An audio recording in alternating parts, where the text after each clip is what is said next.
کسی دور میں ہمارے ہاں قنوت نازلہ کا اہتمام ہوتا تھا اور اس کا ٹرانسلیشن ویسٹرن میڈیا میں پبلش ہوا، تو باہر سے تقاضا آیا کہ یہ قنوت نازلہ ختم کرواؤ.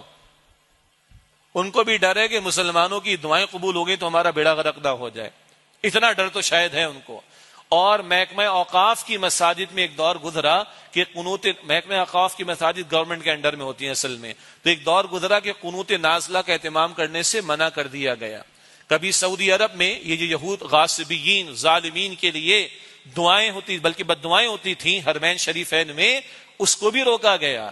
یعنی ہمارے حکمرانوں کی بغیرتی کا عالم یہ ہے کہ یہ امریکہ بدماش کو خوش کرنے کے لیے یہ قرآن کریم کی سورہ توبہ بھی نصاب سے نکلوا دے مشرف کے دور میں، اور یہ قنوت نازلہ پر پابندی بھی لگوا دیں. ان بغیرتوں کا حال یہ ہے، اور آج والے بھی بغیرتی میں کم نہیں. بہرحال پہلے سورہ توبہ اسلامیات کے نصاب میں وہ نکال دی گئی، پھر سورہ انفال جس میں بدر کا بیان، سورہ احزاب جس میں غزوہ احزاب بیٹل آف ٹرنچز کا بیان، پھر سورہ ممتحنہ جس میں ذکر ہے کہ مسلمانوں کی دوستی کافروں سے نہیں ہو سکتی. حسن سلوک ہونا الگ بات ہے، مگر وہ ان کافروں سے حسن سلوک نہیں ہوگا جو مسلمانوں سے جنگ کرتے ہوں اور ان پر جنگوں کو مسلط کرتے ہوں اور ان کو ان کے گھروں سے نکالتے ہوں اور ان کے نکالنے پر ایک دوسرے کی مدد کرتے ہوں. ایسے کافروں کے ساتھ تو حسن سلوک بھی نہیں ہوگا. یہ سورۃ الممتحنہ میں ہے. اتنا تو انہوں نے بھی پڑھ رکھا ہے کافروں نے. مسلمان بچوں کو اگر اسلامیات میں سورہ انفال بدر کا بیان، سورہ احزاب بیٹل آف ٹرنچز پڑھا دی گئی، اور اگر سورہ ممتحنہ کفار کے بارے میں کیا رویے ہونے چاہیے، اور سورہ توبہ میں مشن محمد مصطفیٰ علیہ السلام کو پڑھا دیا گیا، تو یہ مسلمان تو بچے تو مجاہدانہ تربیت کے ساتھ پرمان چڑھیں گے. تو امریکہ بدماش کے کہنے پر ہمارے جنرل مشرف نے ماضی میں یہ صورتیں اسلامیات سے نکلوائیں، اور اب اسلامیات کے سلیبس میں گنتی کی 25 آیات رہ گئی میٹرک کے سلیبس میں ہمارے صوبے سندھ میں. گنتی کی 25 آیات، وہ بھی رٹا لگا کے بچے پاس تو کر لیتے، مگر کیا تربیت ہو رہی؟ کچھ نہیں. بچوں کی کیا بات کریں، بڑوں کو نہیں پتا.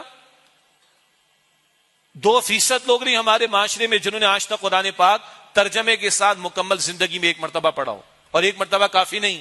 اللہ چاہتا ہے فجر میں قرآن، ظہر میں قرآن، عصر میں قرآن، مغرب میں قرآن، عشاء میں قرآن، ہے ہی نہیں. ہاں، غزہ کے بچے، شہید ہونے والے بچے جب وہ زخمی ہوتے تو وہ قرآن سنا دیتے ہیں. وہ غزہ کی بچیاں قرآن سنا دیتی.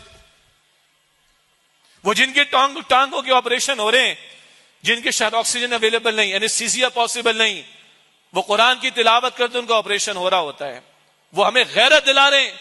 یہ امت جو بغیرت ہو چکی ہے اس کو غیرت دلا رہے ہیں.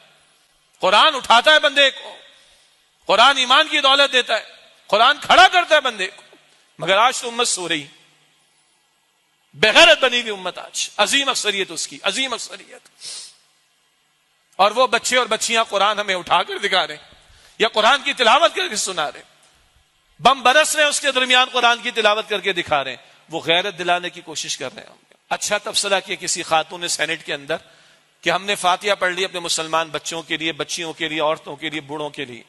ایک فاتحہ ہمیں اس امت کے لیے پڑھ لینا چاہیے، اس امت کے حکمرانوں کے لیے پڑھ لینا چاہیے، اس امت کے مقتدر طبقات کے لیے پڑھ لینا چاہیے، جن کے لیے ڈوب مرنے کا مقام ہے کہ وہ کھڑے ہو کر بات کرنے کو تیار نہیں ہے.